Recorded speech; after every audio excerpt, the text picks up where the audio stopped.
Shabbat Shalom. This week we conclude the book of Numbers with a double Torah portion called Matot Maseh. In the portion of Matot, it begins with an explanation of how people must fulfill the vows that they take. There is an exception, however. If a woman makes a vow, her father or her husband has the power to negate it. I guess they were not yet as enlightened as we are today.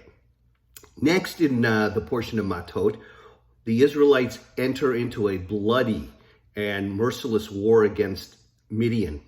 And amongst the victims of this war is Balaam, the seer, the prophet that the king of the Midianites, Balak, had engaged to curse the Israelites. And instead, a couple weeks ago, we talked about how Balaam uttered the blessing of Matovu Ohalecha Yaakov, how lovely are your tents, O Jacob, your dwelling places, O Israel. In this week's portion of Matot, he's killed. And the Midianite women that God had commanded that the army of Israel, of the Israelites, wipe out completely, the women of the Midianites are spared by the Israelites and brought back to the camp. And Moses is very distressed by the fact that they did not follow the command of God to wipe out all of the Midianites, and they return with the women and all of the plundered treasure of the Midianites. And I think, we look at this and we say, gosh, how awful that is, that in our Torah, God's commanding them to kill and slaughter the women as well. If we remember last week in the Torah portion about Pinchas, who was the grandson of Aaron, was a priest, who slaughtered an Israelite and a Midianite woman, a Moabite woman, who were engaged in an orgy in front of the tabernacle, the portable temple. It's because the Midianite women had caused the Israelites this grief with their licentiousness that God commanded their destruction as well. And then finally, Matot concludes with Moses explaining how the land is to be portioned out once the Israelites come into the promised land, and how the tribes of Reuben and Gad, G-A-D, not G-O-D, asks to be able to settle on the other side of the Jordan River before entering into the promised land, because the land there was better for grazing and for their flocks. So as Moses tells them, as long as they will participate in the battle for the promised land, once the battle and the Israelites are able to take possession of the promised land, they can go back over the Jordan River and keep their settlements there. And then the second portion, Maseh, well, here too, the idea here is that first the Torah portion gives us a summary containing 42 places at which the Israelites stopped and encamped during their wanderings in the wilderness or in the desert.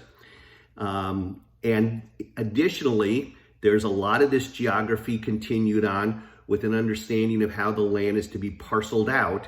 The promised land is to be parceled out once they enter. Then there's procedures for those who unintentionally kill others, the setting up of what we would call sanctuary cities in the promised land. And once again, the daughters of Salafkad are mentioned from last week's portion that have gained this inheritance of their father's land because he has no sons, how they are restricted to marrying men of their own tribe, that they can't go outside their own Israelite tribe, so that the inheritance of this land would stay within the tribe. So these are the big ideas that exist in the portion. And I thought what I'd share with you today, what I find interesting, is the story of the Torah sharing again these 42 places at which our ancestors stopped along in their journey. We all understand that life is a journey, and all of these stops, when Moses summarizes them to the people, it brings up old memories. And in fact, if you will, from Israel today, in our modern day, we have a wonderful invention that probably many of us use, I do, called Waze, which is a GPS, a navigation system. And a navigation system, a GPS system, works kind of the same way. You plug it in, and any place that you want to go, it remembers it in the home menu. And if ever you're going to go there again, you can just click on it and boom, it comes right up without having to enter in an address. And this is kind of like, I thought about this as kind of being the same thing. As our Israelite ancestors journeyed, they recall the places where they were obstinate, angry, where they frustrated God, where the people rebelled against Moses and God.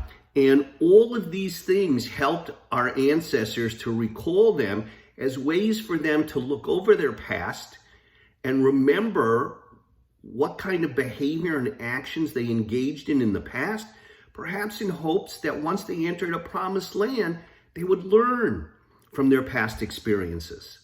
And that's kind of what this reminds me of, and how we have a GPS that shows us our way.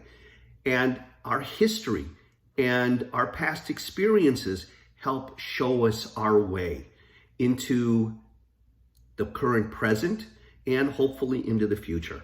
So I pray that all of us have good internal GPS systems, a system like Waze that helps us navigate the terrain and our surroundings, and helps us and teaches us the lessons of our past, that we might make good decisions in the directions in which we move into the future. I hope that you all have a good Shabbos. We conclude the book of Numbers with these two portions, and it's customary to recite Chazak, Chazak, V'nit Chazek. Be strong, and let us be strengthened. Have a good Shabbat. Shabbat Shalom.